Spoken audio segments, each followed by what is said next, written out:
Bonjour à tous et bienvenue dans cette nouvelle vidéo. Enfin, je dis vidéo, mais vous voyez déjà le timecode, hein, c'est une vidéo qui va durer assez longtemps. Ça se veut un peu style podcast. Pour ce podcast, je suis pas vraiment tout seul. Je suis avec Ed le Fou. Vous pouvez le voir, là, il apparaît tout de suite. Est-ce que tu peux faire un petit coucou, Ed? Bonjour à toutes et à tous, moi c'est Ed, et bienvenue chez un viewer. Dans nos maisons, bienvenue dans nos maisons, tout simplement. Bienvenue dans nos Donc, maisons. Et d'ailleurs, je vois que derrière toi, je vois un petit bout de quelque chose là, c'est très joli. ouais, bah c'est ça, mais non, c'est juste ici. Bah ouais. Et bah, de toute façon, les abonnés, ils ont déjà vu, hein, parce qu'à l'heure où cette vidéo va sortir, la vidéo présentation de la Mangatech est déjà sortie, mais Ed, toi, tu l'as pas encore vue, donc voilà, peut-être Pas que j'enverrai encore. une petite photo, on verra ça. Bah, Bon, j'espère. aujourd'hui, bah oui, t'inquiète pas. Aujourd'hui, un concept assez original. Chacun de notre, enfin vraiment, je vais le faire très simple. Hein, c'est chacun de notre côté, on a sélectionné trois mangas de chez l'autre. On se les est pas dit, donc on garde ça pour nous. Et en fait, chacun de notre tour, on va énoncer un manga, bah, par exemple, moi, que je vais énoncer un manga que Ed a dans sa mangatech. Et chacun, on va choisir un sujet, enfin ensemble, on va choisir un sujet pour parler de ce manga. Ça peut être raconter l'histoire du manga, enfin dire ce qu'on a en pensé pour le plus simple, mais on peut parler de complètement d'autres choses. Ça peut parler je sais pas, de maison d'édition, ça peut parler d'auteur, de dessin, de l'importance de l'histoire dans un manga, de l'importance des dessins. Bref, on sélectionne un sujet totalement aléatoire et imprévu et on en débat rapidement. Enfin, débat, c'est un grand mot, hein, on va plus en discuter. Donc, pour ce faire, on a choisi chacun trois mangas de notre côté sans se concerter, et donc c'est pour ça que ça va être un petit peu aléatoire. On sait pas vraiment où va nous mener cette direction. Moi j'ai sélectionné des mangas, ça se trouve Ed il sait pas du tout, qu'il s'en rappelle même plus qu'il les a dans sa mangatech. Pour Ed aussi, il a sélectionné des mangas, ça se trouve moi je sais pas du tout quoi dire avec ce manga, mais on va trouver. Et donc voilà. Est-ce que Ed, toi t'es bon, t'es correct, t'as sélectionné des petites pépites, des petits trucs, tu as envie de parler de choses? J'ai sélectionné des titres dans ta mangatech, sur lesquels, oui, en effet, j'ai 2-3 sujets à évoquer. Parfait. Et je te préviens, Est-ce alors c'est pas une menace, mais je te préviens, si tu me mets dans la sauce, je sors des dossiers. Je sors des trucs bien, bien chauds. Voilà. Ok, parfait. Bah, je te retourne la menace.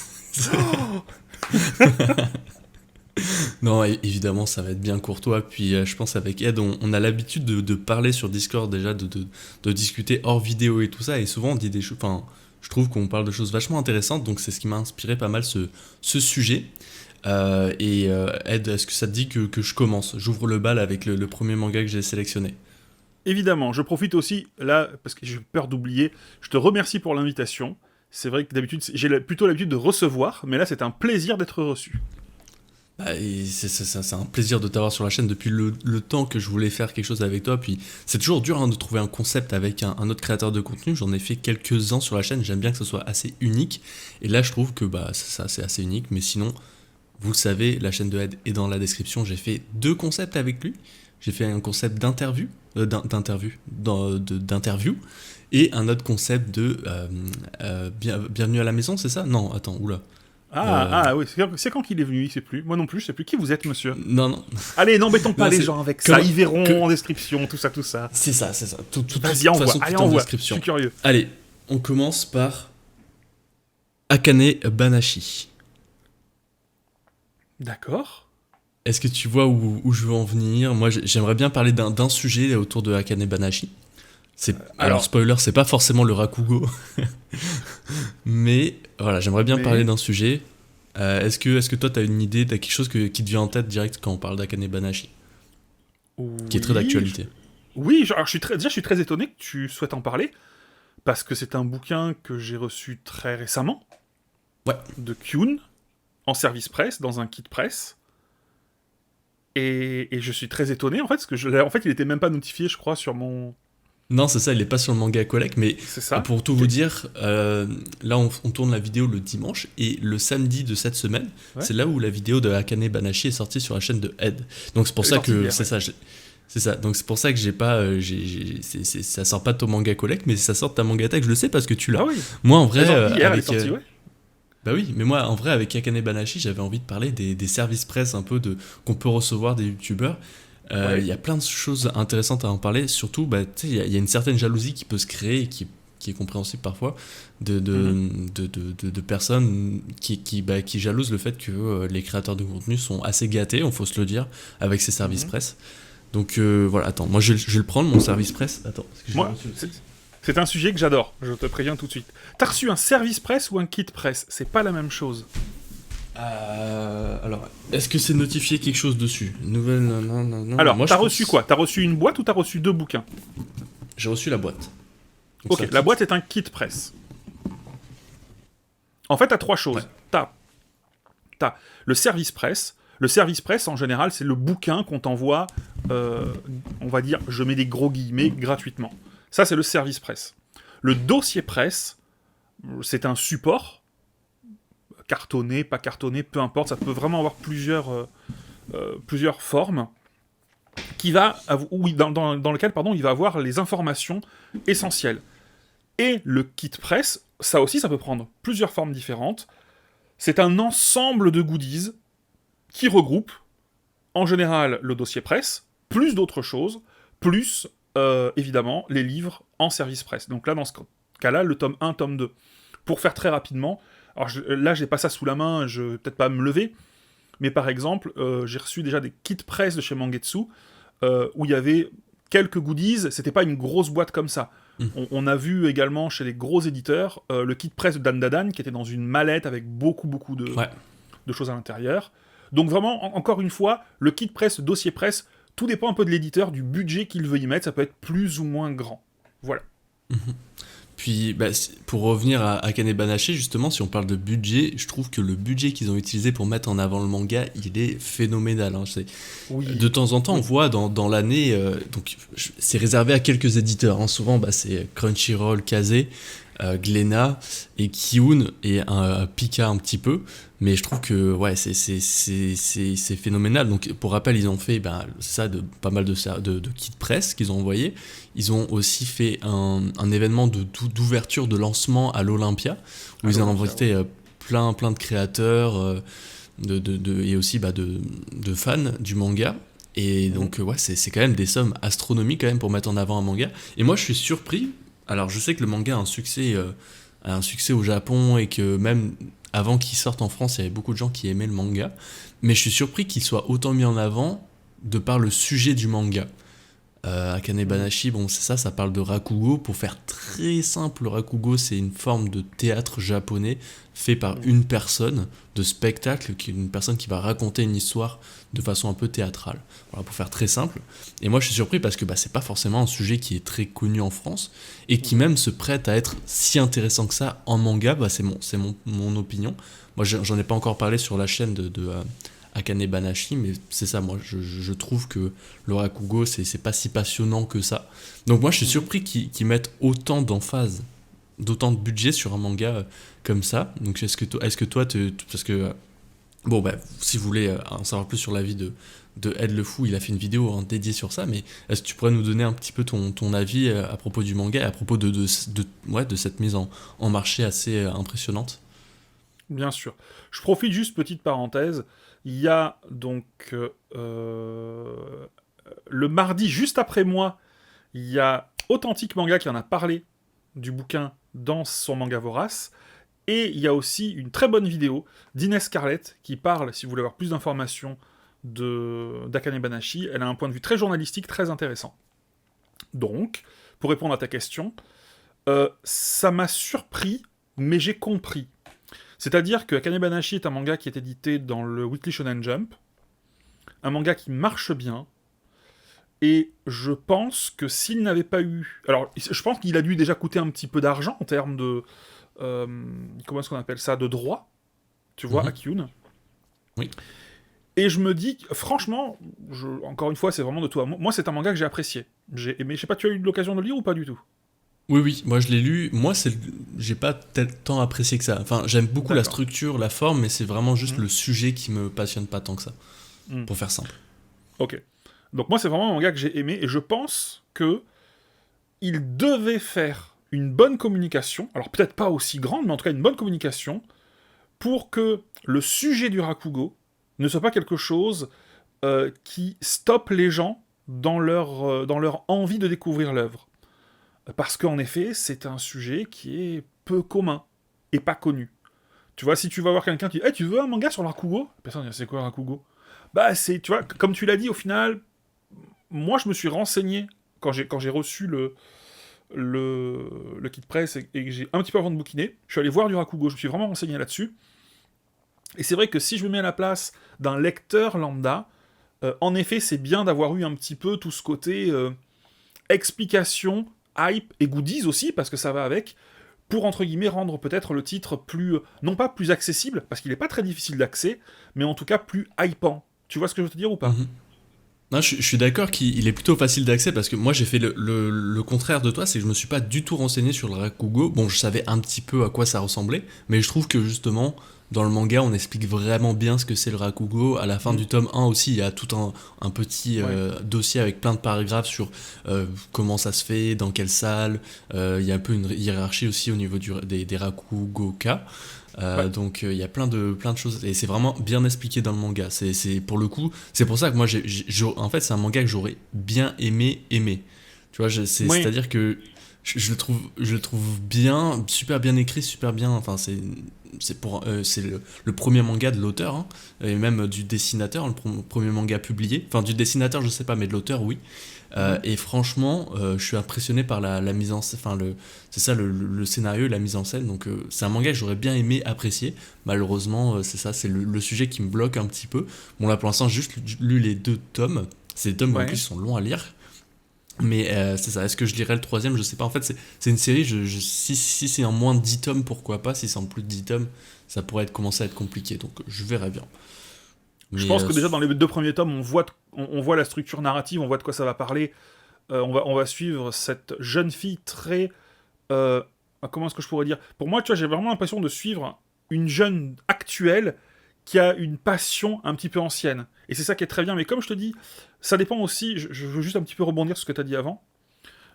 Pour tout ce qui est kit presse, etc., mise en avant, ça dépend aussi des éditeurs et de leur manière de communiquer. Par exemple, Mangetsu, ça va être plus être de la com digitale, numérique. ouais, oui. Euh, Non, c'est vrai. comment il s'appelle? Meian, par exemple, ne font pas du tout de kit presse. Pour moi, les très grosses séries, quand les... Je dis pas que certains éditeurs que j'ai cités n'ont pas de budget, attention. Mais euh, j'ai clairement l'impression que quand il y a beaucoup de dépenses qui ont été faites pour une série qui veulent clairement que ça marche, on peut le voir avec Dan Dan, hein, encore une fois, Ouais. il y a vraiment un gros budget com qui est donné pour aider certaines séries qui pourraient peut-être pas en avoir besoin, mais en tout cas pour assurer, tu vois, peut-être un minimum de vente. Non, complètement. Non, non, je pense que t'as tout dit à ce niveau-là. Je trouve ça super intéressant. Est-ce que t'as quelque chose à rajouter ou tu veux qu'on passe au prochain manga que tu as sélectionné? Petite parenthèse, peut-être qu'on coupera ou pas. Désolé, hein, j'ai vu une demi-heure avant qu'on lance que ça a aménagé au-dessus de chez moi, donc il y aura peut-être un petit peu de bruit, je suis désolé. Aucun C'est ça, souci. voilà. J'entends pas moi de mon côté, donc bon. Bon. Oui, t'as parlé d'un truc intéressant sur le fait que les gens pouvaient avoir un petit peu de jalousie par rapport au SP, etc. Et Oui. je trouve aussi que c'est un sujet très intéressant, parce qu'en fait, je pense que c'est un petit peu fantasmé par les gens qui ne sont pas influenceurs ou on va parler à notre niveau, tu vois, quand je parle de notre niveau, Ouais. c'est les gens qui sont sur YouTube. Je parle pas des autres plateformes parce que je ne connais pas. Déjà, arriver à avoir des services presse, c'est pas simple, déjà en vérité. Il y a beaucoup de gens après qui disent oui, mais à partir du moment où tu reçois un bouquin, tu ne peux pas en parler comme tu le souhaites. Hmm. C'est-à-dire que tu vas être souvent plus gentil. J'ai envie de dire que c'est pas faux. Il y a des exemples, comme toi, où tu as reçu, je me souviens plus le nom de l'éditeur, ou le nom du bouquin, un bouquin en SP, t'as gentiment dit que t'aimais pas, que c'était pas très bon. Je sais pas si toi, tu t'en souviens de ça. Euh, oui, ça m'arrive, hein, franchement, il y a beaucoup mais, Voilà. tu vois, rien qu'à Kanebanashi, hein, pour un exemple récent, mais oui, je sais que ça, moi, ouais, je suis un peu sans filtre sur ça, si ça me plaît pas, je vais le dire, là, y a pas de souci.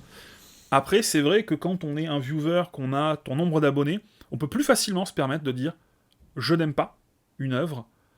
Euh, je fais un choix. Encore une fois, je peux pas parler pour les autres, mais je pense qu'il y en a d'autres qui font la même chose. Ça m'arrive de recevoir des tomes que j'ai pas particulièrement appréciés. Là, j'en vois là sous mes yeux. ça va se traduire, ma réaction, donc je vais vous parler du bouquin, parce que j'estime que c'est pas parce que ça ne me plaît pas que ça pourra ne pas vous plaire à vous. J'emploie souvent l'exemple de Gunm. Quand j'étais adolescent, que j'ai découvert, ça a été pour moi, ça a tout changé dans ma vie de lecteur de manga. Et à cette époque-là, j'aurais pas aimé que quelqu'un qui s'y connaissait un petit peu plus vienne me dire « Oh, Gunm, c'est pas bon, j'ai pas aimé, c'est trop violent, ne le lis pas. » Ça m'aurait dérangé. Et aujourd'hui, j'ai plein d'exemples dans mes commentaires où il y a des choses que je n'ai pas aimées. Je le sous-entends dans mes chroniques, mais dans les commentaires, j'ai des gens qui disent bah, « J'ai découvert et j'ai aimé la série. » Donc, je pense que parfois, quand on n'aime pas une série qui est envoyée en SP, juste dire de quoi ça parle, donner les points forts, les points faibles, c'est réglo. Tu vois ? Et on n'est pas obligé de dire « Ah, c'est de la merde, c'est dégueulasse. » Enfin, tu vois ce que je veux te dire ? Et ça, je pense qu'il y en a certains, en effet, qui ont peut-être un petit peu de jalousie et que ça dérange. Mais encore une fois, faut voir, c'est comme ça que je le vois, la réception en service presse. Encore une fois, je sais pas si tu as déjà entendu ça, mais il y a plein de gens qui disent oui, il y a des, comment est-ce qu'on appelle ça, des scripts, vous avez des scripts quand on reçoit des SP. Ça, je l'ai déjà entendu de la part de certains créateurs qui, tu vois, bah pas du tout. J'ai pas de script, pour moi, c'est une légende. Hein. J'ai jamais eu, on m'a jamais donné même des conditions de façon d'en parler. En tout cas, si on me donne des conditions, moi je parle tarif. Hein. Pour être transparent, c'est une commande. Oui, ok, mais donc c'est une commande, c'est un placement de produit à ce niveau-là. Donc si c'est juste un envoi, théoriquement, tu peux en faire ce que tu veux. Le fait est que le minimum, c'est d'en parler. Alors des fois, le truc, c'est que on reçoit beaucoup de choses et c'est dur de tout parler, tout mettre en avant, tout lire. Donc c'est sûr qu'il y a des fois, on met un peu de côté certaines lectures. On sélectionne, mais c'est ça. Enfin, c'est une légende le fait d'avoir un script, de dire des choses, d'en cacher certains. Enfin, ça n'existe pas dans le manga, mais je pense que ça vient du jeu vidéo aussi. Hein. Dans les tests de jeux vidéo aussi, c'est très fantasmé, les notes sur jeuxvideo.com ou sur d'autres créateurs de contenu qui seraient soi-disant payés par l'éditeur pour pas trop qu'on parle en mal du jeu vidéo à la sortie. Je pense que ce fantasme vient de cette industrie qui est beaucoup plus développée et où sûrement ça a déjà été le cas, hein, que les gens étaient payés et qu'ils l'ont pas dit et qu'ils ont fait des tests. Mais en termes de manga, moi j'ai jamais entendu un créateur me dire qu'il a été payé pour mettre en avant un manga sans le dire. Moi j'ai déjà été payé pour mettre en avant un manga, mais c'est une publicité, c'est une commerciale. Mais en tout cas un service presse quand on voit juste un manga, non, on n'est pas payé quoi. On est juste peut-être un peu plus flatté. C'est sûr quand on reçoit un beau service presse, on se dit faut le mettre en avant quand même parce que l'éditeur a fait ça. Mais moi je sais pas pour toi, mais quand je regarde ma Mangatech actuellement, je n'ai plus aucun service presse. Je pense, attends, je regarde vite fait, mais je crois que j'ai aucun service presse qui est resté dans ma Mangatech. Je sais pas, je les ai tous soit donnés, soit je les ai fait gagner en concours. Par exemple, tu vois, Akane Banashi, je sais qu'il y a quelqu'un que je connais qui adore Akane Banashi, et je me dis, bah, je pense ça lui fera beaucoup plus plaisir d'avoir ce service presse que moi, ça va me faire plaisir. Donc, tu sais, genre, si je peux faire un heureux, parce que bon, bah, c'est quand même une belle pièce de collection, mine de rien, quand t'es fan du manga. Par exemple, je sais pas, moi, si j'avais un service presse Kingdom, c'est peut-être la pièce que j'aimerais absolument avoir dans ma Mangatech. Donc je me dis, voilà, je préfère le donner plutôt que le garder précieusement et pas l'apprécier autant qu'un vrai fan. Donc, ouais. Moi, je garde, mais encore une fois, c'est parce que je demande les bouquins que je veux. Donc là, par exemple, je dis une bêtise, Kyun m'a envoyé le tome 1 de Soloist in the Cage, j'ai beaucoup apprécié, il m'a envoyé le 2 et le 3, je vais les garder. Panini m'a envoyé plein d'autres choses, encore une fois, il faudra suivre les vidéos achats. Quand vous voyez des tomes 1, tome 2 que je présente, et si je présente pas quelques mois plus tard, je présente pas le tome 3, tome 4, c'est que je l'ai pas demandé. Si je l'ai pas demandé, c'est que j'ai pas aimé. Mais juste pour finir, je suis désolé, c'est un peu long, après tu feras le tri sûrement. Ah non, je coupe rien. Ah ouais, bah, tant mieux. Un truc qui est arrivé ce matin, c'est pour donner l'exemple. Donc j'étais dans une petite convention à côté de chez moi, il y avait des auteurs auto-édités. Il y en a un, son travail m'intéressait. C'est-à-dire que j'ai un peu feuilleté, j'ai un peu vu, je trouvais ça sympa. On va voir si je vais le contacter en off. Là, je l'ai contacté en direct, il m'a dit qu'il faut voir tranquillement. Pour moi, le deal, c'est toujours le même. C'est, j'ai vu, ça m'a l'air sympa, j'aimerais découvrir. Est-ce que tu fais des SP? Oui, non, peut-être. Ce que je propose, c'est je présenterai, si tu me passes le tome 1 ou le tome 2, peu importe, en service presse, je le lirai. Je le présenterai dans l'achat manga, parce que c'est un service presse. Je le lirai quoi qu'il arrive. Si j'ai aimé, j'en parlerai en lecture. Si j'ai pas aimé, j'en parlerai pas en lecture. Parce que déjà, je respecte le travail, c'est pas parce que j'ai pas aimé que ce n'est pas bien, et que d'autres pourront pas l'aimer. Mais c'est surtout parce que quand on fait des vidéos lecture, ça aussi, les gens, faut que les gens se le disent, on lit pas mal, en général, quand on fait des vidéos. Si j'ai 5-6 places, si j'ai 5-6 œuvres, livres entre guillemets, à évoquer dans une vidéo, ben en général, c'est 5-6 trucs que j'ai aimés, j'ai pas envie de parler de trucs que j'ai pas aimés. Donc, tout simplement... C'est un très bon sujet, ouais.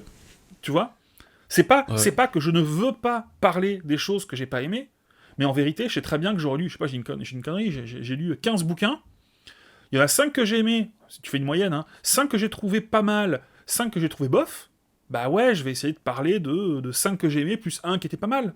Tu vois, qui peut plaire. Je vais pas parler des bofs, je vais pas sortir des trucs qui étaient bien pour parler des bofs. Voilà. Moi, c'est la même chose. C'est marrant parce qu'on a un peu la même vision à ce niveau-là. C'est dans le pire des cas, on présente les services presse dans les achats manga, quoi. Qui sont déjà une très belle exposition, puisque c'est les vidéos qui font le plus de vues. En tout cas sur ma chaîne. Et donc, et dans les bilans lecture, bah c'est ça, t'as envie de parler des mangas que t'aimes bien. Moi, c'est rare que. J'aime pas descendre un manga gratuitement. Tu vois, par exemple, récemment, j'ai lu Food Truck Apocalypse de chez Kion. Que j'ai trouvé la couverture, je l'ai acheté de mon côté. Je l'ai lu, j'ai trouvé ça pas vraiment bon. Mais tu sais, je vais pas en faire une vidéo pour dire, bon, bah, n'achetez pas ce manga. Parce que, bah, déjà, par respect pour les auteurs et par les gens qui travaillent dessus. Et aussi que bah, c'est moins passionnant que de déclarer son amour à un manga, quoi. Je sais pas. Donc c'est vrai, c'est un très très bon sujet aussi. Et une dernière petite phrase là-dessus, ce que les gens ne se rendent pas compte. Et là tu te dis, merde, Ed, qu'est-ce qu'il parle Un dernier truc que je trouve aussi très intéressant comme sujet, c'est qu'en fait les gens ne se rendent pas compte de quelque chose. C'est que quand tu fais une vidéo, tu dois tu dois vendre un manga. C'est une manière de parler. On n'est pas là pour vendre un produit. Hein, tu dois, si tu as aimé, tu dois essayer de faire passer ce que tu as apprécié, etc. Ou essayer d'informer les gens. Quand tu reçois des tomes 1, tu dis c'est une nouveauté intéressante, par exemple, Akane Banashi, je trouvais que c'était pas simple d'en parler. Tu dois essayer de donner le plus d'éléments, de mon point de vue, le plus d'éléments possible aux gens pour qu'ils se fassent leur propre avis, si c'est fait pour eux ou pas. Mais ce qui est très difficile pour nous, c'est qu'on sait pas où va notre vidéo. Ma vidéo, elle peut être regardée par des enfants de 10-12 ans. C'est pas mon cœur de cible. Mais quand je vais en convention, j'ai vu des enfants de cet âge-là qui sont venus me voir et qui voulaient une dédicace. Comme tu peux parler à des gens de 60 ans. Donc, encore une fois, c'est mon point de vue, parfois, quand je parle de certains titres, j'essaye d'employer des mots ou de faire une description qui va pouvoir parler au plus de monde possible. Et parler au plus de monde possible, parfois, ça veut dire être moins spécifique ou moins rentrer dans les détails. Parce qu'au final, tu ne sais pas à qui tu t'adresses, et ça, c'est une difficulté. Totalement d'accord, et même dans la façon dont tu vas parler, dont tu vas choisir tes mots aussi, ça peut influencer, enfin ouais, non, vraiment, je te rejoins complètement là-dessus. Ok. Est-ce qu'on passerait pas là, parce que j'ai trop hâte en fait, j'ai trop hâte de savoir qu'est-ce que toi tu as sélectionné. Parce que là pour l'instant, bah, je sais, pour le premier manga, vous avez vu Akane Banashi, je savais vers quoi un peu orienter la discussion, et je trouve ça vraiment intéressant. Et maintenant à toi, je sais pas du tout qu'est-ce que tu vas annoncer, donc je sais pas du tout où est-ce qu'on va partir là. Alors, moi, tu m'as dit d'en choisir 3, j'en ai choisi 6. Et en fonction de ce que tu vas m'envoyer, des difficultés, ou même parfois j'essaie de rebondir. Et là justement j'en ai un qui je trouve pas mal. C'est un livre que tu as reçu en service presse. C'est un livre qui était très attendu, et c'est un livre que tu as même reçu en kit presse. Ok. Un kit presse qui, je crois, fait pas mal de jaloux d'ailleurs, tu vois. J'essaie de suivre un petit peu le truc. Mais un livre qui, d'après ce que j'ai vu sur ton manga collect, maintenant a plusieurs tomes de sortie, mais tu n'as que le tome 1. Et pourtant, c'est un livre qui, quand il a été réédité, quand tu l'as reçu, parce que c'est une réédition, tu vois de quoi je parle ? Oui. Voilà. Qui pourtant, il me semble, il y avait très peu de mauvais avis dessus. Moi, je fais partie des gens qui n'ont pas apprécié particulièrement, mais j'ai l'impression que les gens qui n'avaient pas aimé, on les cherchait. Et je me suis dit, mais pourquoi est-ce qu'il n'a que le tome 1? Je parle bien sûr de Rokudenashi Blues. En fait, bah, je l'ai même plus, ce tome 1, en fait, dans ma mangatech, pour être tout à fait honnête. Mais oui, c'est ça, j'ai reçu ce fameux kit presse, qui était, je pense, c'est le plus beau kit presse que j'ai reçu de ma carrière YouTube. La boîte était Pour l'instant. magnifique, Pour l'instant. pour l'instant. Mais ouais, là, c'est vrai qu'on on pourrait en parler, hein, des beaux kits presse. Hein. Moi, je trouve que les plus gros et ceux qui m'ont fait le plus envie, c'était Keiju 8 et Keiju Number 8 et Dan Dadan. Mais bon, c'est un autre Tu voulais sujet. dire Freeren Mais peut-être? Free C'est juste Ren, pour c'est histoire vrai de que c'est... caler Freeren sur ta chaîne. Voilà, c'est bon, tu peux y aller. Ah là là, je savais qu'il allait le caler un Mais moment. bien sûr. Mais il est obligé. Et bah non, en fait, ouais, c'est ça. Je l'ai reçu ce kit presse. Pour être honnête, j'ai bien aimé le premier manga. Franchement, j'ai lu, je trouvais ça trop cool. C'était un manga que j'attendais beaucoup parce que j'en entendais beaucoup parler. Et le pourquoi, pour vraiment faire une chute très rapide, le pourquoi j'ai pas continué, c'est juste une histoire de coût. Je pense que c'est un manga qui a plus d'une vingtaine de tomes. Me semble qu'il est vendu 15 euros ou plus en France. Au Canada, c'est beaucoup plus en dollars. Mais si tu fais la conversion en euros, c'est beaucoup plus. De toute façon, je mettrai les conversions, tiens, hop, juste ici. Combien il coûte en France, combien il coûte au Canada, au Québec. Et donc, c'est juste une histoire de coût, en fait, tu fais le calcul. Donc, c'est un peu aussi quand tu reçois un manga, un service presse, on t'envoie souvent le tome 1, le tome 2, mais après, on va pas forcément t'envoyer la suite. En tout cas, pour ma part, parce que j'ai un statut un peu différent où moi, je suis au Québec. Donc, les maisons d'édition ont tendance à pas trop m'envoyer des mangas depuis la France. Souvent, je les fais envoyer en France, puis ensuite, de France, je me les fais envoyer. Donc, ça, je le fais uniquement pour les kits presse parce que bah, ça coûte cher finalement de faire ça. Donc, c'est un peu ce statut-là où on t'envoie le tome 1 et après, bon, débrouille-toi pour la suite. Hein. Je mets débrouille-toi entre guillemets parce que c'est rien nous n'est dû finalement.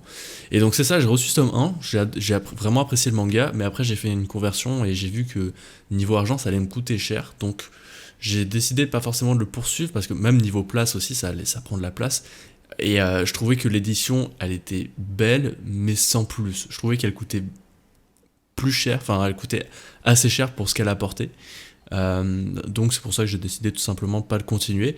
Et le kit presse, bah, je l'ai pas parce que je l'ai refilé à quelqu'un qui pouvait potentiellement apprécier beaucoup, enfin pas potentiellement, qui apprécierait plus l'obtention de ce kit presse que moi.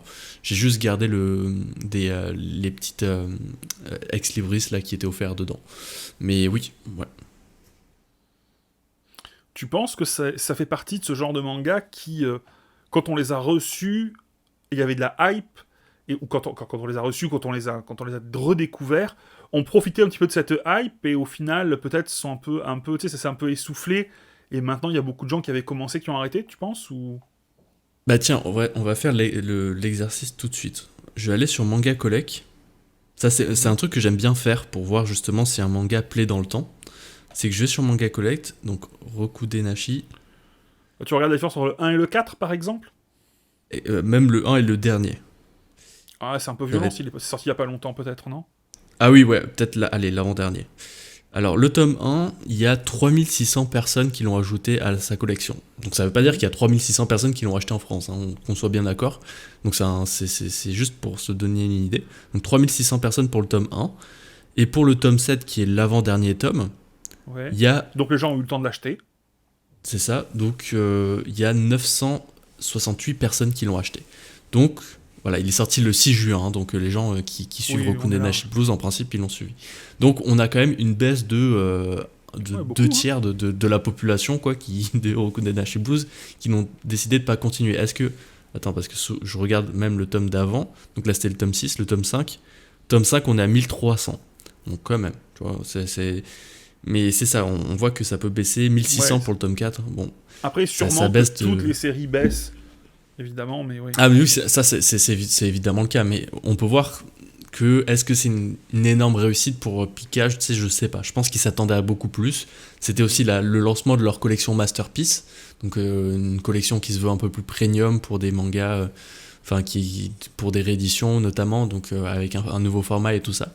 Donc je pense que c'est pas un manga qui a rencontré le succès que la maison d'édition pensait. De mon avis, ça se trouve, c'est pas du tout le cas. Hein. Là, c'est vraiment juste ma vision et ça n'engage que moi. Mais je pense que ça n'a pas rencontré le succès. Et même, il y avait des bruits de couloir que si Rokudenashi Blues marchait super bien, Pika aurait potentiellement les droits de Rookies aussi, qui est du même auteur. Oui. Donc qui est dans le même univers, enfin pas le même univers, mais qui est dans le même genre, mais avec du baseball. Et donc ils auraient la licence et ils auraient publié la licence aussi en format Masterpiece assez rapidement après Rokudenashi Blues, mais ça, pour l'instant, il n'y a toujours pas d'annonce de Rookies. Donc c'est ce qui me conforte dans l'idée que Rokudenashi Blues n'a pas fonctionné. D'accord. Ok, donc tu n'as plus cette série. Très bien. Je n'ai plus cette série, ouais. Pour une histoire de place et d'argent. Très bien. Et si demain, tu as l'occasion de l'acheter en intégralité, d'occasion à un prix correct, alors quand même un certain prix, mais un prix correct, le tome 1, t'as suffisamment plu pour y aller ou pas? Ouais, c'est un manga que je lirais, je pense, de façon peut-être... S'il sort en numérique, pourquoi pas, ça prendra moins de place, ça sera peut-être moins cher. Ça se trouve, il est déjà disponible en numérique. S'il est disponible, je mettrai le prix du manga en numérique, ça peut être intéressant. Mais c'est un manga que j'ai envie de lire. Hein. C'est comme les Rookies, je sais que j'ai un ami ici à Montréal qui a les anciens tomes, la version que j'ai lue. C'est un manga qu'à un moment je me ferai parce que ça a l'air trop bien, puis les dessins sont top. La traduction, alors il y avait quelques soucis, ouais c'est ça, il y a eu quand même quelques reproches du côté de la niche Furio, qui donc je crois que c'est Furio Squad qui ont sorti tout un dossier sur pourquoi c'était une mauvaise traduction, pourquoi les problèmes de ce premier tome, donc il y avait quand même pas mal de choses. Ils ont découpé les pages un peu trop à ras, ils ont un peu rogné je crois sur les dessins par exemple. Exactement, puis il y a des accents qu'ils ont fait d'une autre façon, enfin bref, il y avait plein de trucs comme ça, mais je trouve, donc ça c'est pour les lecteurs experts, les niches Furio qui sont hyper connaisseurs, mais pour un lecteur lambda tel que moi, ça m'a pas gêné, enfin ça m'a pas sauté aux yeux la première lecture, tu sais, genre j'ai pas vu ces erreurs, mais je trouve ça intéressant quand même de le notifier. Voilà. Ok. Au top. Est-ce que toi t'as des choses à rajouter ou tu veux qu'on passe au manga suivant? Non, on peut passer au manga suivant. Allez, vas-y, je t'attends. Parfait. Moi, donc, quand j'ai vu ton manga collect, il y a un manga qui m'a interpellé. Bah, je savais que tu l'avais parce que je suis tes vidéos, hein, spoiler alert. Je regarde tes vidéos. C'est Dragon Ball. Bah, super. C'est Dragon Ball Super. Ouais. J'ai vu que tu avais Dragon Ball Super, mais j'ai pas vu seulement que tu les avais, c'est que tu étais quasiment à jour. Quoi. Niveau à la lecture, je sais pas, mais au niveau achat, en tout cas, tu es à jour. Et alors, de ce que j'ai compris, hein, arrête-moi si j'ai faux, mais tu es un très grand fan du travail de Akira Toriyama, parce que j'ai vu que tu avais quasiment toutes ses œuvres, Sandland, même les one-shots, hein, Jacko Jacko. Donc voilà, j'ai vu que tu étais un grand fan de Akira Toriyama. Et j'ai vu notamment, c'est ça, que tu avais Dragon Ball Super. Est-ce que tu as envie de parler de cette œuvre? Est-ce qu'il y a quelque chose que tu as envie de dire par rapport à ça? Alors, je prends souvent la facilité Dragon Ball Super de dire en vidéo Dragon Ball Super, c'est pas super. Je suis de la génération Club Dorothée. Donc, pour moi, Dragon Ball, c'est la base. Quand j'étais à l'école, j'essayais de lancer des caméras. C'est comme tous les garçons, c'est normal. Donc Dragon Ball m'a énormément marqué. J'ai également été marqué par toujours le travail de Toriyama avec Dr. Slump. C'est ce que j'ai choisi, parce que j'ai un tatouage sur le bras dans lequel chaque case, presque chaque case en tout cas, représente quelque chose qui pour moi fait partie du Japon. Donc j'ai choisi d'ailleurs la casquette d'Arale, dessinée par Akira Toriyama, pour représenter le manga.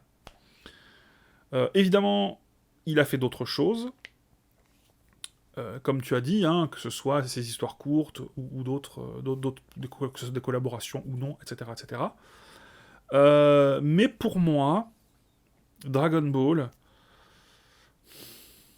c'est une très belle nostalgie. Je suis fan, entre guillemets, de Dragon Ball. J'aime bien, beaucoup même, Dragon Ball Z.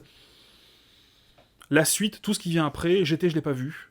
J'avais regardé, je crois, les 2 premiers épisodes, je me suis dit, ça m'intéresse pas. Dragon Ball Super, je les prends parce que c'est Dragon Ball. Tout simplement. Comme aujourd'hui, je prends Gun Last Order, parce que c'est Gun au départ. et parce que je suis fan de Gun. Ouais, j'allais prendre en exemple justement ça, Gunnum, Bien et j'allais sûr. notamment aussi parler d'Authentic aussi, qui est pareil, fan de Gunnum et qui achète toutes les suites et qui apprécie pas forcément, mais qui l'achète parce que c'est Gunnum, quoi. Voilà. Je comprends. Gun, j'avais lu j'avais quand même jusqu'au 4-5. Pour Dragon Ball Super, je ne lis pas. Je l'achète, je lis pas. J'ai acheté, moi, quand je me réincarne en Yamcha. Je sais pas si tu connais cette histoire courte. Je, je connais, mais j'ai pas lu, hein. Eh ben, c'est plutôt pas mal. Mais ce qui est super Ok. intéressant, d'ailleurs, c'est que c'est fait par un fan. Et il a été Ah, édité. Non, pour moi, c'est pas. C'est pas ce côté, ce qui m'a plu dans Dragon Ball, aventure, humour et un peu combat, où là, on est encore dans autre chose. J'ai préféré Dragon Ball Kakumei, limite. Encore une fois, avec le peu de choses que j'ai lu, je crois que Dragon Ball Super, j'ai dû lire le premier tome. Tu vois. ok. Après, j'ai Est-ce que suivi un peu l'histoire. Oui, pardon. t'as regardé les films et les animés qui sont sortis sur Dragon Ball Super ou pas? J'ai regardé pour le travail Dragon Ball Super Super Héros. Ok. Je dis pour le travail parce que j'avais une conférence à écrire pour la Japan Expo Sud, dans laquelle j'allais avoir sur scène, il fallait que j'écrive l'interview, la conférence, avec Brigitte Lecordier, Philippe Ariozzi, qui sont les voix françaises de Dragon Ball, avec Monsieur Kubota, qui était le directeur de l'animation sur Dragon Ball Super Super Héros. Donc je l'ai vu dans ce cadre-là. Après, je joue à Dragon Mhm. Ball Dokkan Battle, c'est sur le Oui. téléphone. Donc, je connais l'histoire de Super. Et je connais les Ah, je personnages. comprends. Je vois ce que tu veux dire. Moi Voilà, aussi, parce que t'as les cartes qui j'étais sortent. un. Petite parenthèse, j'étais un très gros joueur de Dragon Ball, enfin de Dokkan Battle, hein. Ça- Dans ma box, il y a des gros LR et tout ça, hein. Ah, c'est très chronophage, malheureusement, mais c'est bien cool. Ouais. Je sais pas Moi- si je le lirai un jour, parce que, malheureusement, il y a toujours cette notion de lecteur et de collectionneur. Tu vois, et c'est deux casquettes un peu Ah, différentes. ouais. Et parfois, tu prends des bouquins en te disant, je le lirai, ça vient, on va dire, en. Tu sais, t'as une sorte de liste, de pales, avec des degrés, tu sais, en disant, bah ça, je le lirai quand j'aurai lu tout ce qui me plaît et tout ce qui me plaît bien. Et le problème, c'est qu'en fait, t'as toujours quelque chose qui te plaît ou qui te plaît bien. Donc, je sais qu'il y a des mangas qui sont derrière moi. J'ai lu les premiers tomes, en général, j'ai toujours les premiers tomes. Où je me dis, je lirai quand j'aurai le temps, et malheureusement, je sais que certains, j'aurai jamais le temps. Parce qu'il y aura toujours quelque chose d'autre à lire avant. C'est. Ah, Je, c'est je- dur de faire des choix, ouais. J'ai Mais accepté le fait que je ne pourrais pas lire tout ce que j'ai envie de lire dans ma vie. c'est totalement vrai. Surtout quand t'es en plus créateur de contenu et qu'on reçoit en plus des mangas qu'on n'aurait pas forcément pensé acheter et qu'il faut présenter. Donc, ça aussi, c'est un sujet assez intéressant où il y a une priorité dans nos lectures et c'est vrai qu'il y a des fois où. Je sais pas pour toi en tout cas, mais pour moi, j'essaie de. Ça fait un moment là que je me ressens plus sur ça, mais j'essaie de plus lire ce que j'ai envie de lire. Et c'est pas grave si je mets pas en avant un service presse que j'ai reçu tout de suite, rapidement. Je prends Mhm. l'exemple de Léviathan, un Ouais. manga de K-Mix. Enfin, même pas un manga, c'est un webtoon adapté en manga. Mhm. C'est quelque chose que j'ai lu, que j'ai vraiment apprécié. Mais j'en ai toujours pas parlé en vidéo parce que j'ai pas eu l'occasion et tout ça. Et donc à chaque fois, je m'en veux un petit peu parce que bah, déjà, c'est une maison d'édition qui vient d'être créée et tout ça. Et ils ont fait l'effort de m'envoyer le manga jusqu'au au Québec et j'en ai toujours pas parlé sur la chaîne, tu vois. Donc, mais il y a cet aspect-là aussi, bah, j'ai pas encore trouvé le timing. Je Ouais. sais qu'il faut que j'en parle et tout ça, mais j'ai pas trouvé le timing. Et pareil pour les lectures, des fois, je sais pas, j'ai tendance à maintenant plus prioriser ce que j'ai envie de lire. Et c'est pas grave si par exemple pendant un mois je lis juste du Vinland Saga ou juste du Hippo, mais je le fais parce que bah, ça va me faire plaisir et que j'ai envie de faire Oui. ça et que des fois il faut se concentrer sur ses lectures parce que c'est vrai que des fois il y a des mangas qu'on accumule dans nos mangathèques et si on fait pas l'effort de bon allez stop, on arrête les services presse là pour l'instant, on se concentre sur ce manga là, bah il y a des choses qu'on va pas lire. Mais bah, pour en revenir au sujet initial qui est Dragon Ball Super, justement tu parlais de Dragon Ball Kakumei. Celui-là, par exemple, t'as fait l'effort, entre guillemets, l'effort, mais tu l'as lu et t'as vraiment apprécié. Moi, je sais pas, pour être honnête aussi, j'ai totalement apprécié que ce soit les dessins, mais au niveau du scénario. Et j'ai plus l'impression que c'est le Dragon Ball que j'ai envie de voir plutôt que Dragon Ball Super, où moi j'ai regardé l'animé, mais j'ai pas lu le manga pour le coup. Et j'ai pas forcément envie de le lire, même s'il y a plein de trucs exclusifs que j'ai pas vu dans l'animé. Mais ouais, ça me donne pas trop envie. Même à l'heure où on se parle, il y a Dragon Ball Daima qui a été annoncé aussi récemment. Oui. Je pense que t'as entendu parler. Oui. Pour moi, c'est pas forcément le Dragon Ball que j'ai envie de voir, mais est-ce que toi, t'as une petite opinion dessus? Non, mais si je mets ça un tout petit peu de côté, j'aimerais faire un parallèle avec Star Wars. Je fais du jeu de rôle, j'en parle souvent. J'ai commencé par plein de jeux de rôle différents, mais entre autres au jeu de rôle Star Wars. Et à l'époque, quand je faisais du jeu de rôle Star Wars, notre seule chose qui existait, c'était les 3 premiers films. Donc l'épisode 4, 5, 6.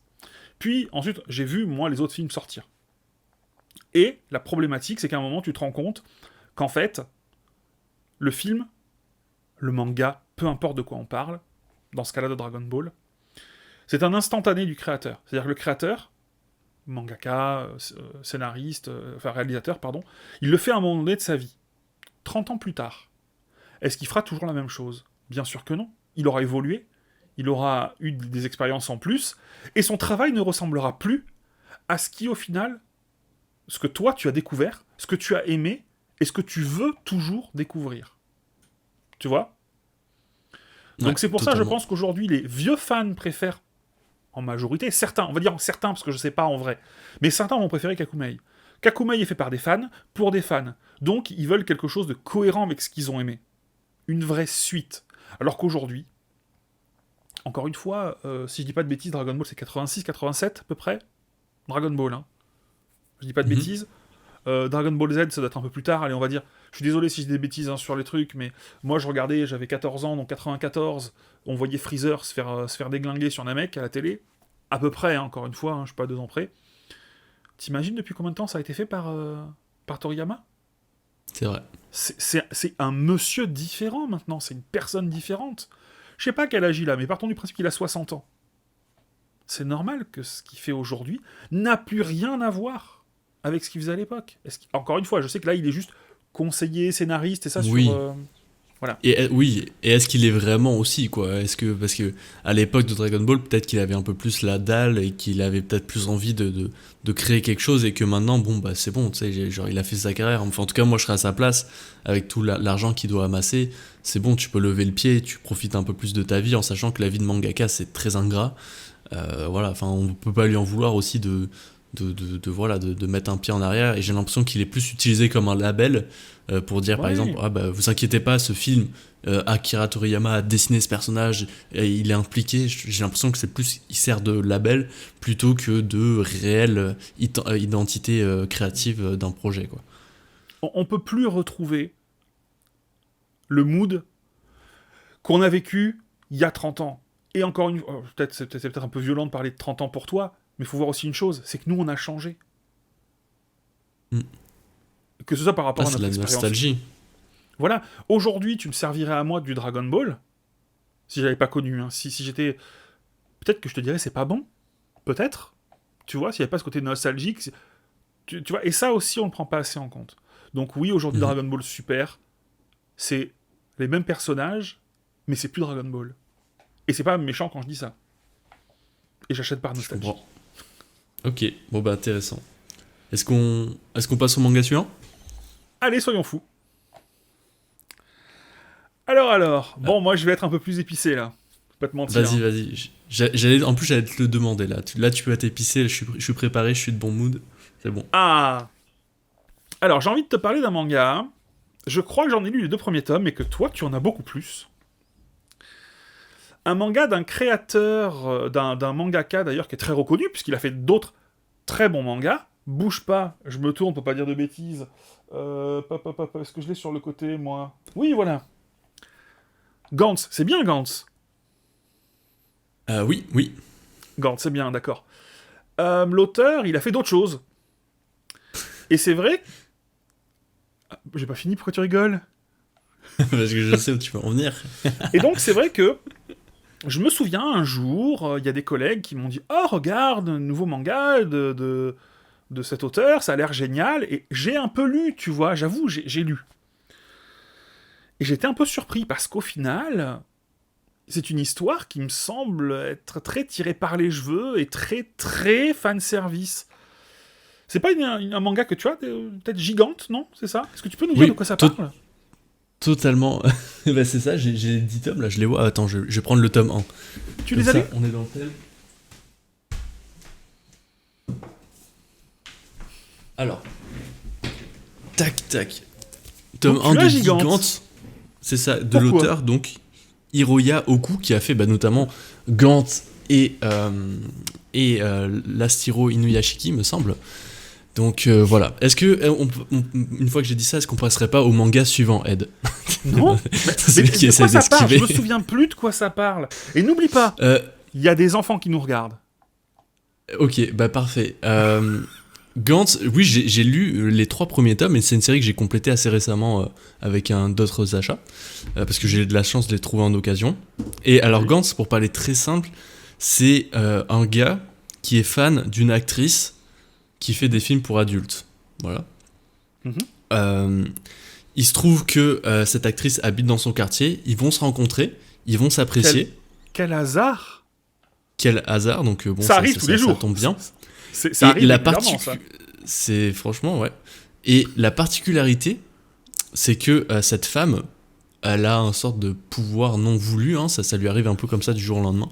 Et elle peut s'agrandir, donc gigante, tu vois, c'est de là d'où vient cette référence du nom. Elle peut s'agrandir. Voilà, donc c'est une comme femme. Ant-Man. Exactement Comme le même Ant-Man. principe, sauf que enfin, c'était pas vraiment souhaité, comme Ant-Man finalement aussi. Et donc il y a une sorte de je crois, parce que j'ai lu les 3 premiers tomes, je pense, ou les 2 premiers tomes, donc l'histoire est un peu, dans ma tête, elle est un petit peu floue, mais il me semble qu'il y a une sorte d'invasion de zombies, il y a une grosse attaque de méchants, et donc voilà, elle va se retrouver un peu à combattre à poil dans les rues de Tokyo. Des énormes oui, dévêtus totalement, voilà, elle va se retrouver à affronter des ennemis style un peu kaiju et Ultraman, un peu comme ça. Pourquoi j'ai ce manga dans ma mangatech? C'est ça la question, je pense. Il y en a plein des questions, hein. Non mais pour être totalement honnête avec toi, c'est le genre de lecture, bon après je dis ça, mais j'ai lu 3 tomes sur 10, hein. C'est une série en 10 tomes. C'est le genre de lecture qui déconnecte un petit peu et qui sont très légères. Vraiment, c'est une lecture très légère. Et par rapport à d'autres mangas, type, je sais pas moi, Karakuri Circus, des mangas de samouraï genre Sido, des choses un peu plus complexes, ça fait du bien de respirer en lisant des choses où c'est juste tu déconnectes ton cerveau. Est-ce que Gigante serait pas un manga fast-food? C'est un peu ça, tu vois. Comme le manga dont le nom m'échappe chez Mangetsu, il y a le coq. Ah oui, coq de baston. Alors, ouais, parce que tu vois, c'est le genre de manga où l'histoire, c'est un peu à côté, mais en fait, tu le lis parce que tu passes enfin, c'est assez délirant, quoi. Est-ce que t'as pas l'impression que le scénario et ce qu'on retrouve dans ce manga, ça part des fantasmes de l'auteur? Totalement. Ok. Totalement, ouais. Même, enfin, c'est... Parce que là, je l'ai survolé très vite, mais on voit une paire de nibards. Toutes les 3 pages. Toutes les 3 pages, enfin, c'est quand même très très fanservice. Je pense que c'est le manga le plus fanservice de ma mangatech, hein. À côté de ça, j'ai pas beaucoup de mangas qui se rapprochent du niveau de fanservice. Enfin, fanservice, on s'entend là, de nudité, on va dire, plutôt, que de ce manga, quoi. Mais encore une fois, c'est ça, c'est un manga, genre j'en ai la preuve en plus, hein, c'est un manga que j'ai acheté d'occasion. On voit pas forcément. Pas besoin de donner la preuve, on te demande pas de te justifier. Et donc je voulais découvrir cet auteur, et de ce que j'ai compris, c'est pas forcément son meilleur manga. L'Astiro Inuyashiki est peut-être meilleur, et Gantz l'est peut-être encore plus. Donc c'est sûr que une fois que j'aurai fini Gigante, je lirai Gantz parce que j'avais commencé à le lire et je trouvais ça vraiment intéressant. Et en plus ils sont sortis en numérique, donc voilà, je pourrais potentiellement les choper pour moins cher en numérique et ça prendra moins de place. Donc voilà. Mais non, c'est ça. En plus, franchement, j'ai tourné une vidéo achat manga où je présente les derniers tomes qui me manquaient hier, pour tout te dire. Donc d'accord. Ouais, non, faut que je complète. Et en plus, c'est le genre de série en 10 tomes qui se lit rapidement. Et puis potentiellement que je vais le revendre une fois à l'avoir fini, hein. Ça c'est quasiment sûr. Voilà, pour faire de la place, et c'est parce que c'est En tout cas, avec les 2 premiers tomes que j'ai lus, c'est pas un manga qui m'a marqué. J'avais un peu l'impression que l'auteur mettait du fanservice dans Gantz, avec des jeunes femmes aux formes voluptueuses, entre autres avec, je sais pas comment on appelle ça, tu sais, les pages qui sont entre les chapitres aussi. Et là, je me suis dit, mais en fait, le mec, il est parti juste de ce principe-là, et il en a fait un manga, quoi. J'avais du mal à comprendre un truc. Oui, voilà, j'avais du mal parfois un petit peu à comprendre, c'est ceux qui disent non, mais c'est pas que ça, toi, il y a autre chose. Et en général, les gens, j'ai un peu de mal à me souvenir de autre chose.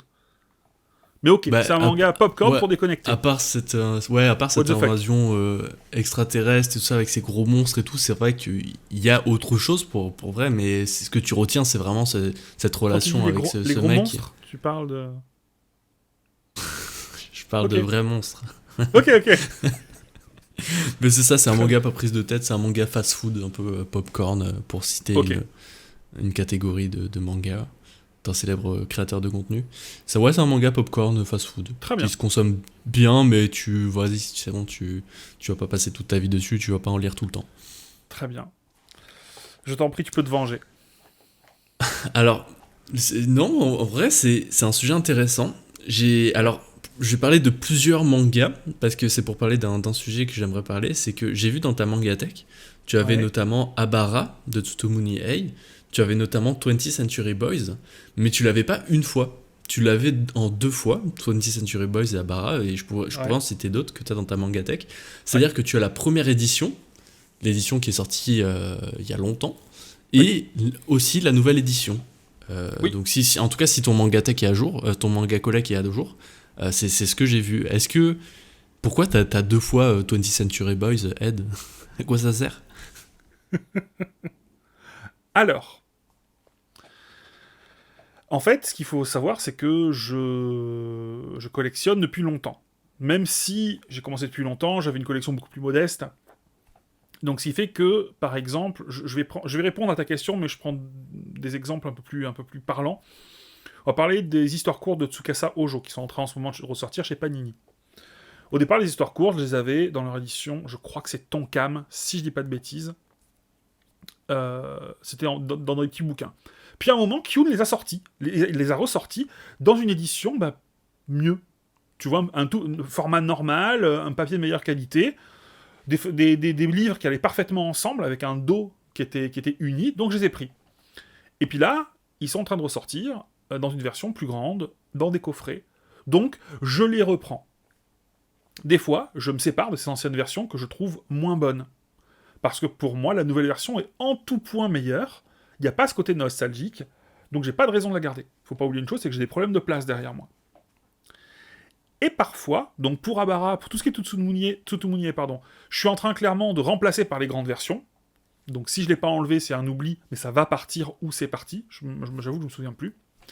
Maintenant, pour 20th Century Boy, c'est particulier. J'avais la version de base en noir et blanc, en noir et blanc. La version de base avec le dos noir, la petite version, en intégralité. Quand ils ont annoncé une plus grande version, j'ai acheté la nouvelle version. Je crois que c'était la version Deluxe, je crois, ou Perfect, un des deux. Et puis ils ont annoncé une nouvelle version, cette fois-ci Deluxe ou Perfect, l'autre, tu vois, qui correspondait à la version japonaise. Je me suis dit, pas la peine de l'acheter, je l'ai déjà. Mais je suis un bon gros pigeon. Donc, quand j'ai entendu « Ah ouais, mais Ed, tu sais que la fin de la grande version que tu as, elle est modifiée dans la nouvelle, parce que c'est la fin que voulait vraiment l'auteur. » Ah, je me dis « Mais attends, ça veut dire que ma première version, où je préfère le dos, si je m'en sépare, j'aurais plus cette version-là de la fin. Est-ce que je m'en sépare ou pas ? J'y réfléchis. Et j'ai pas encore décidé.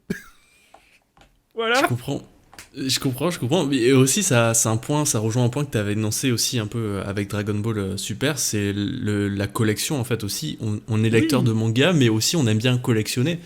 C'est pour ça que des fois on achète des collectors, des choses avec des jaquettes différentes, qu'on est content d'avoir des premières éditions d'un manga qui n'est plus édité, ça devient un objet rare, et qui sait, ça se trouve dans 20 ans ça sera encore plus rare et ça sera encore plus recherché. Donc je comprends, tu vois, c'est pour ça quand j'ai vu que t'avais les 20th Century Boys, que t'avais les premiers Abara, tu sais, c'est pas des mangas que tu Ouais. trouves vraiment régulièrement en vente, ou voilà, hein, c'est des mangas qui sont terrés dans les mangathèques de collectionneurs, mais qui sont pas forcément disponibles à l'achat très facilement, donc je comprends pourquoi tu gardes les deux, mais aussi c'est paradoxal par le fait que quand t'es collectionneur de mangas, tu cherches aussi à optimiser la place, et c'est Bien vrai sûr. qu'on a de moins en moins de place, et plus on a des achats, en plus de ça, c'est ça, on reçoit des mangas, donc on a tendance à accumuler beaucoup plus rapidement que la normale, et que la moyenne en tout cas. Et donc ouais, je comprends pourquoi tu accumules tout ça, mais je me posais la question quand même, parce que voilà, tu te plains souvent en vidéo que t'as pas la place. J'ai pas de place. Bah, moi je peux t'en J'ai une faire de la place. résine, regarde, de Guts, là, j'ai plus de place. C'est vrai que rien que ça, rien que ça, Ouais, mais tu sais, j'ai fait de la place, c'est-à-dire que j'ai sorti une étagère pour pouvoir la mettre. Bah oui, hein, je pense que c'est même plus qu'une étagère qu'il faut là, c'est vraiment le volume que ça prend. Et d'ailleurs, petite C'est parenthèse, ça. je sais que t'as le tome 41 collector de Oui. Berserk en japonais, est-ce que t'as le 42? Est-ce que t'as eu la chance de le commander ou t'as pas forcément eu envie? Je l'ai commandé auprès de mon libraire, mais qu'il a pas reçu tout de suite, donc je devrais l'avoir à terme. J'ai vu que toi tu l'avais déjà. Ouais, ouais, Voilà. elle est vraiment chouette, hein. Franchement, j'ai impressionné. Je l'attends avec grande impatience. Juste, pour finir sur ce que tu disais, comme quoi des fois après tu sais pas, c'est vrai que moi j'ai commencé avec les Dragon Ball Pastel, que j'avais en intégralité, que j'ai revendu. Je me suis acheté les Dragon Ball version double en orange, je les ai revendus pour prendre la version perfect, qui est magnifique, qui est pour moi au-dessus de toutes les versions, et j'ai pas regretté. Par contre, pour Cobra, Space Adventure Cobra, la version noir et blanc, parce que là il y a une version couleur, une version noir et blanc, donc les premières éditions c'est une version rouge, Dynamic Vision, si je dis pas de bêtises. Je les ai toujours. Pourtant, j'ai acheté des versions Black Box qui sont plus qualitatives, mais je ne me résous pas à me séparer de ces premières éditions. Et c'est pas parce que c'est rare, c'est pas parce que ça vaut cher, c'est parce que je me vois pas m'en séparer. Collectionneur. Ah, je comprends. Non, je comprends. Bah ouais, ok. Moi, c'est parfait. T'as donné les éléments de réponse que je souhaitais. Est-ce que tu veux passer au manga suivant? Allez, alors. Tu peux être épicé encore, hein. J'ai bien aimé être challengé sur Est-ce que Gigante. tu vas être épicé toi pour... Non, on a fait les trois pour toi, je me souviens plus. Ouais, on a fait les trois. Ah oui, bah les gens ils veulent de l'épicé. Alors, ça te dérange pas d'avoir des mangas sur les nazis avec des croix gammées dans ta bibliothèque? Bah, pour être en plus totalement franc, ils sont même pas dans ma bibliothèque. Alors, il y en a deux, Ils sont dans mon salon quand les gens entrent. ils sont affichés. Non, bah, est-ce que tu parles de Fleur de Pierre et de Nun? Je parle de Nun qui est clairement rouge avec la croix gammée en plein milieu. Ouais. Bah ouais, ils sont dans ma mangatech, mais ce qui est bien, c'est que sur la tranche, on voit pas trop, donc ça passe. Mhm. Mais non, bah, c'est quand tu lis le manga, en fait, tu comprends. Hein, ça met pas en avant cette partie sombre de l'histoire du côté des méchants. Enfin, oui, ça met en avant cette partie de l'histoire, mais je veux dire, ça parle pas non plus des grands méchants nazis. On va les appeler les grands méchants nazis. Ça sera mieux. Alors, Mais non, moi ça me dérange pas parce que je sais que dans le manga, en fait, on suit plus un combat contre ça.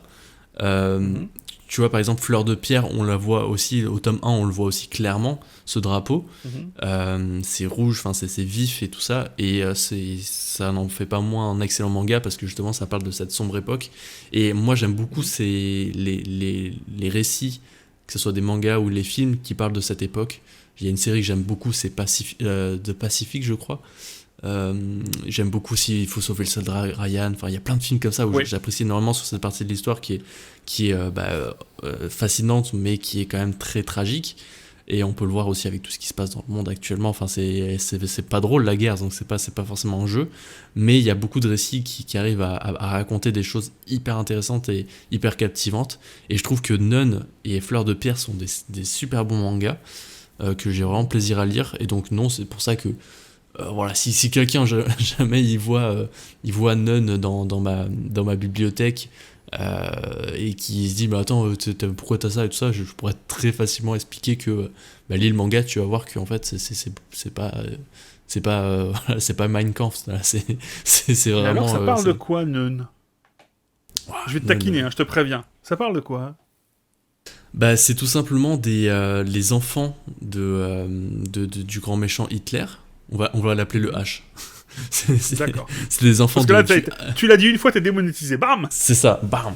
Donc je biperai, mais c'est les grands méchants enfin c'est les enfants du Big H qui ont subi des petites modifications, voilà, scientifiques ou pas, on sait pas trop, c'est un peu nébuleux, et qui ont des sortes de super pouvoirs. Alors ça fait longtemps que je l'ai pas lu, mais les super pouvoirs sont assez variés. Et donc il y en a qui sont toujours du côté des grands méchants allemands, mais il y en a qui rejoignent la résistance ou d'autres armées et qui vont affronter et qui vont vouloir c'est ça, affronter les grands méchants allemands. Et donc c'est là où c'est intéressant, c'est que on va dire une revisite totale, c'est un fantasme un peu de cette époque-là, parce que les pouvoirs magiques ça n'existe pas encore, enfin en tout cas de ce que je sais. Et donc on voit une époque ancienne avec des pouvoirs magiques entre guillemets, c'est pas non plus des pouvoirs de ouf. Et c'est ça, donc on les voit s'affronter, on voit il y a c'est cette fratrie qui va se déchirer de l'intérieur, voilà, parce qu'il y en a qui veulent faire le bien, il y en a qui veulent faire le mal, il y a plein d'enjeux à ce niveau-là, et c'est un manga qui n'est pas terminé totalement. Je crois qu'il y a le tome 6,5 qui est disponible en ligne, mais qui n'est pas disponible en papier, enfin je sais pas trop, moi je l'ai pas lu en tout cas le 6,5.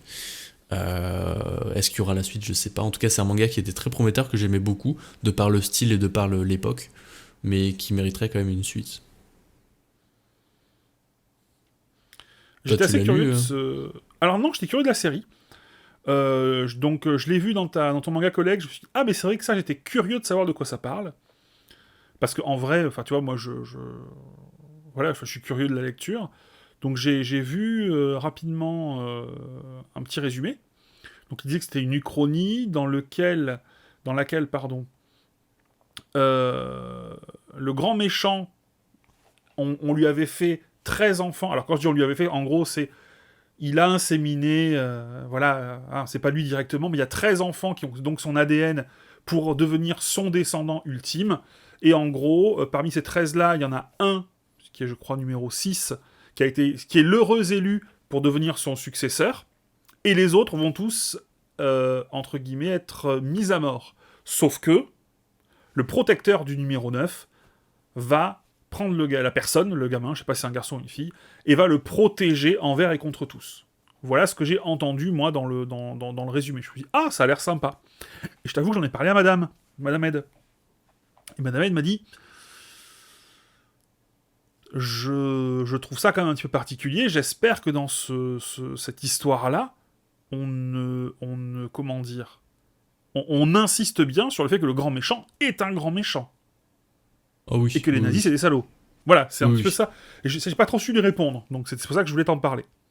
En plus, quand t'as dit le résumé, tu m'as un peu rappelé l'histoire, parce que c'est un manga, ça fait longtemps que j'avais acheté, et que j'ai aussi lu. Et ouais, donc ouais, non, c'est... Pour tout te dire, ouais, c'est ça. Donc chaque enfant du Big H, ils ont une sorte de protecteur. Et ces protecteurs ont un rôle vraiment fort dans le manga, parce que ils vont vraiment s'attacher à ces enfants, et ils veulent pas qu'ils soient mis à mort. Ils veulent les protéger, et donc forcément qu'ils vont rentrer du côté de la résistance, tout ça pour les protéger.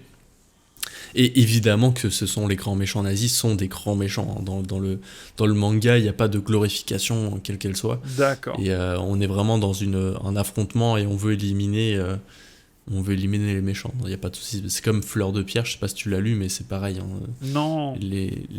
Franchement, il est vraiment bien, ce manga. Il est vraiment très cool. Là, j'ai le tome 2, faut que je le lise, mais... Mais non, franchement, je suis content de l'avoir dans ma mangatech, mais très frustré du fait que ce soit un manga pas terminé. Donc c'est pour ça que je le conseille pas forcément à la lecture, c'est parce que tu vas potentiellement commencer un manga qui ne sera jamais terminé. En plus, voilà, le tome 6 ne peut pas être considéré comme une fin non plus. Tu sais, il y a des mangas comme ça où tu pourrais te dire, même s'il n'est pas terminé, par exemple Berserk, potentiellement, si ce serait arrêté au tome 41, ça irait en soi, il y aurait quelques éléments qu'on voudrait savoir, mais je veux dire, il y a une petite fin. Par contre, pour Neun, non, il n'y a pas de fin du tout, et on est quasiment au début de l'histoire. Donc, c'est pas un manga que je conseille tant qu'il n'est pas repris, qu'il n'est pas redessiné. est-ce que je peux... Je me permets. Parce que tu parles du tome 42 de Berserk, ça me fait penser à ta première question. Tome 42, collector de Berserk, japonais avec une figurine. Une figurine classe en plus. Coup de pub parce que c'est le premier tome sans Miura. Ouais. Je pense que à partir de maintenant, chaque tome de Berserk va être un événement. En tout cas, je pense que c'est ce qu'ils veulent faire. Comme un hommage pour le mangaka qui est décédé, donc Kentaro Miura. Donc je pense que c'est ça qu'ils veulent faire, qu'à chaque fois qu'un tome de Berserk sorte, ça soit un événement. Parce que déjà, ils sortent pas toutes les 3 mois là. Le tome 41 il est sorti l'année dernière, je pense. Donc voilà, on est quand même sur un rythme de publication où ils peuvent se permettre de faire des choses un peu spéciales. Je pense que Glénat aussi, à la sortie du tome 42, vont faire quelque chose de spécial. En tout cas, j'espère. Mais est-ce que, après, on pourrait se dire, est-ce que c'est pas profiter un peu de la hype autour de Berserk et tout ça? Parce qu'avant, ils le faisaient pas du tout. Hein. T'avais un tome de Berserk qui sortait, ben, il sortait tranquillement. Donc je sais pas si c'est un mélange aussi de l'époque dans laquelle on vit, où il y a beaucoup de collecteurs, beaucoup de mangas collecteurs qui sortent et tout ça, et Glénat pourrait se dire bah, pourquoi pas nous. Ou alors c'est le fait de on veut surfer sur les fans de Berserk qui achèteront quoi qu'il arrive les mangas collecteurs parce que c'est Berserk et parce que c'est collector. Je sais pas trop, j'ai un avis un peu... Je pense surtout que c'est une manière de ne pas perdre les lecteurs. C'est-à-dire qu'ils se disent, les gens vont arrêter d'acheter parce que ce n'est plus Kentaro Miura. Comment faire pour qu'ils ne partent pas? Mettons-leur un bon gros goodies pour les fans de Berserk, qu'ils prendront pour le goodies. Mm-hmm. Mais est-ce que tu penses vraiment... Enfin... Je sais pas, T'as acheté un tome japonais? Ça marche. Non mais oui, moi mais aussi, parce que... ça marche. Non mais c'est ça, mais est-ce que... Enfin, tu sais, même s'il serait sorti en français, je l'aurais acheté aussi, quoi. Mais je sais pas. T'achètes un tome japonais, t'imagines que techniquement, peut-être que le Glénat sortira la même chose. Ouais, c'est possible. Hein. On l'a vu avec Jujutsu Kaisen, là, hein, ils ont sorti le même collector qu'ils avaient sorti au Japon. Final, ça marche. Tu l'aurais pris sans la statuette? Ah, le tome en japonais, non. Moi non plus. Donc ils ont réussi, ils ont gagné. Ouais. Je vois d'où tu veux en venir, mais je sais... Parce que nous c'est particulier aussi, c'est pour la collection, mais je veux dire, je pense que le tome 42, ce serait bien vendu aussi, hein.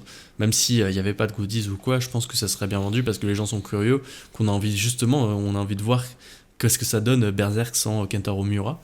Et pour ma part, je lis pas les scans, donc je suis vraiment totale surprise, hein. J'ai feuilleté rapidement parce que je pouvais pas m'en empêcher le tome 42 et j'ai trop envie de le lire et j'ai failli aller lire les scans parce que...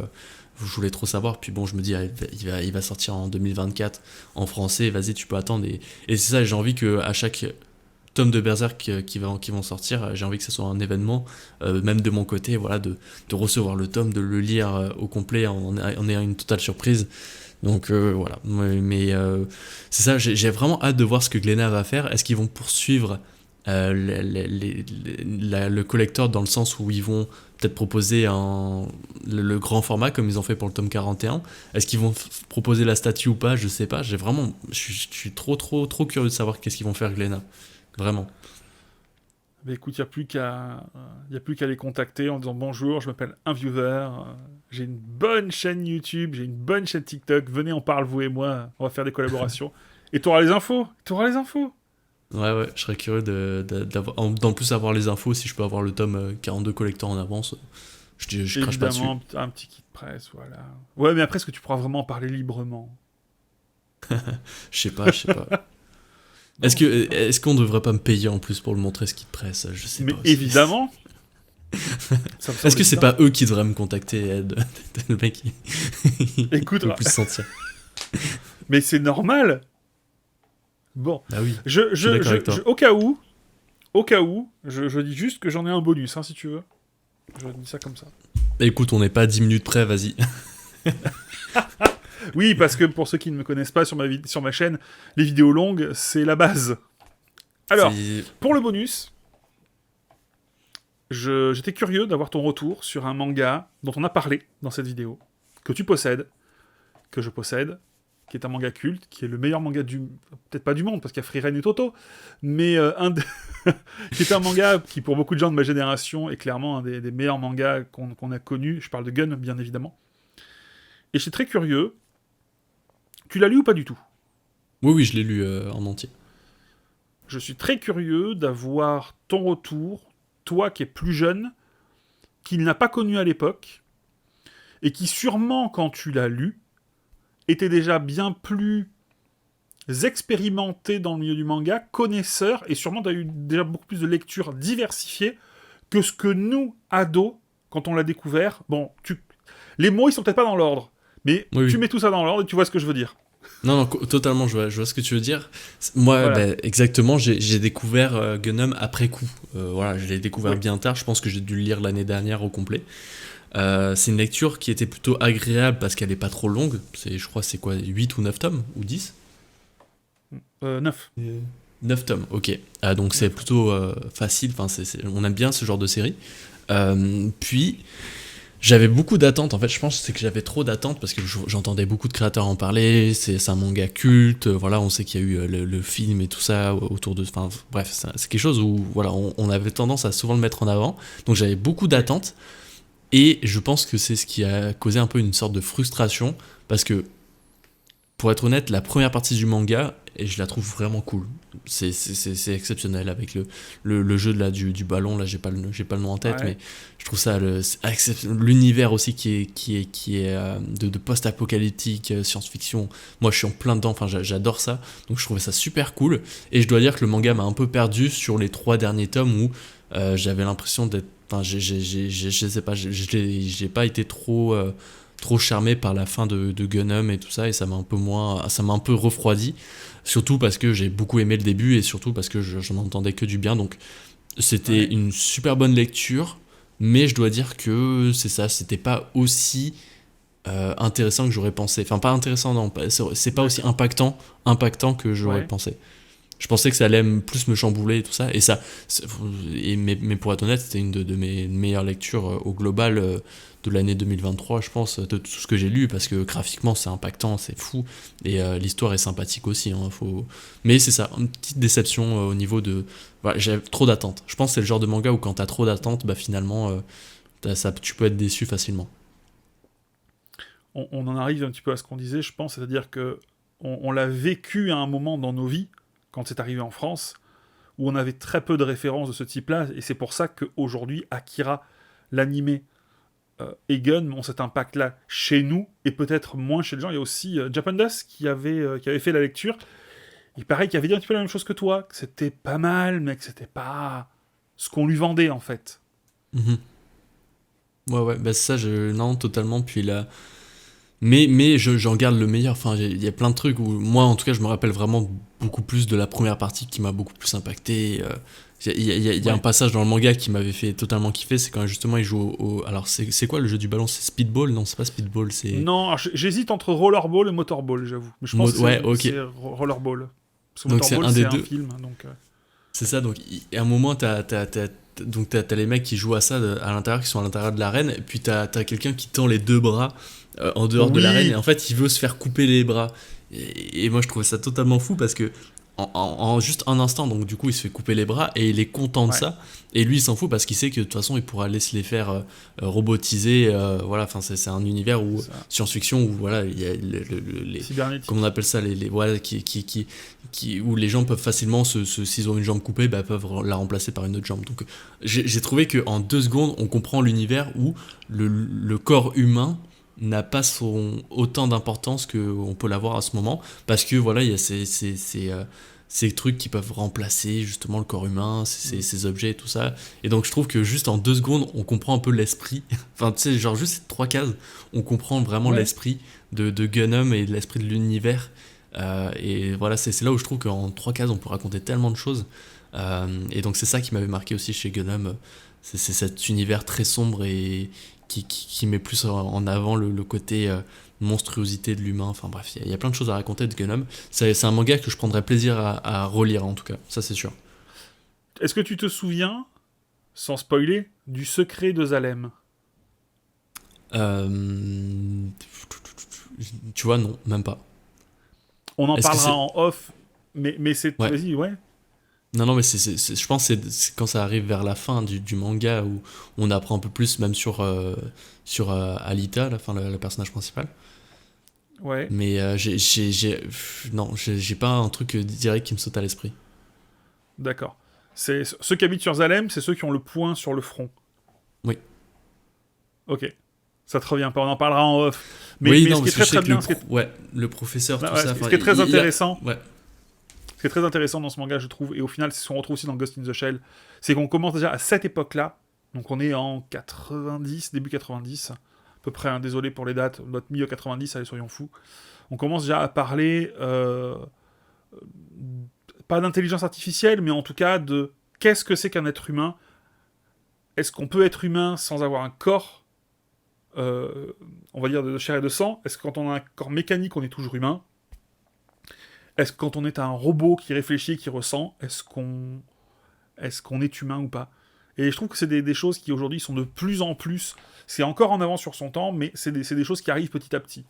Voilà, comme questionnement. Ouais, ça, c'est fou, les mangas, justement, ouais, qui arrivent à être toujours actuels 20 ans après, 30 ans après. Ça, c'est totalement fou. Ouais.